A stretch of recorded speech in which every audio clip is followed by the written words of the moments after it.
रत्नागिरी, सिंधुदुर्ग, कोल्हापूर, सांगली, साताऱ्यासाठी आज पावसाचा red alert. पुण्यामधील घाट माथ्यावरती अतिवृष्टीची शक्यता.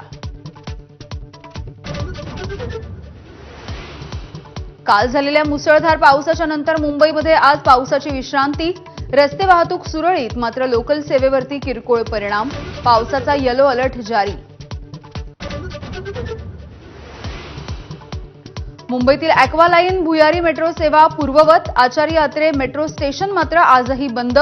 पाणी शिरून झालेल्या नुकसानीच्या नंतर मेट्रो प्रशासनाकडून दुरुस्ती आणि स्वच्छतेचं काम.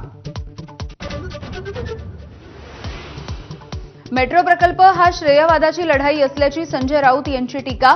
35,000 कोटींची कमिशनखोरी करून नगरसेवक विकत घेतल्याचाही गंभीर आरोप.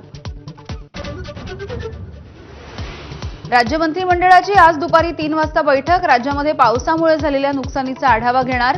मदतीचे आदेशही दिले जाण्याची शक्यता. माजलगावचे माजी आमदार आर.टी. देशमुख यांचं रस्ते अपघातामध्ये निधन.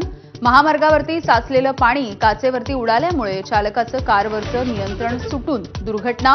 पंकजा मुंडेंकडून कुटुंबियांचं सांत्वन.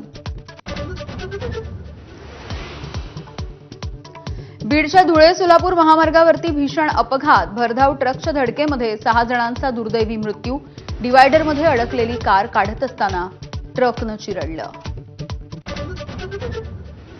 संभाजीनगरमधील उद्योजक संतोष लड्डांच्या घरामधील दरोड्याच्या प्रकरणातील एका संशयित गुन्हेगाराचा एन्काउंटर.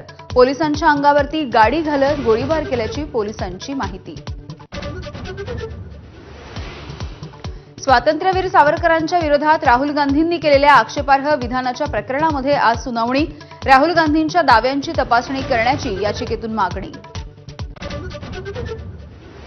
मुख्यमंत्री फडणवीस, उपमुख्यमंत्री एकनाथ शिंदे, गृहमंत्री अमित शहांच्या भेटीसाठी सह्याद्री अतिथीगृहावर. काल अजित पवार आणि अमित शहांच्या भेटीनंतर आज शिंदेंशी सुद्धा शहांची चर्चा. शासनाच्या सर्व कार्यालयामध्ये मराठी भाषेचा वापर बंधनकारक. राज्य सरकारचं परिपत्रक.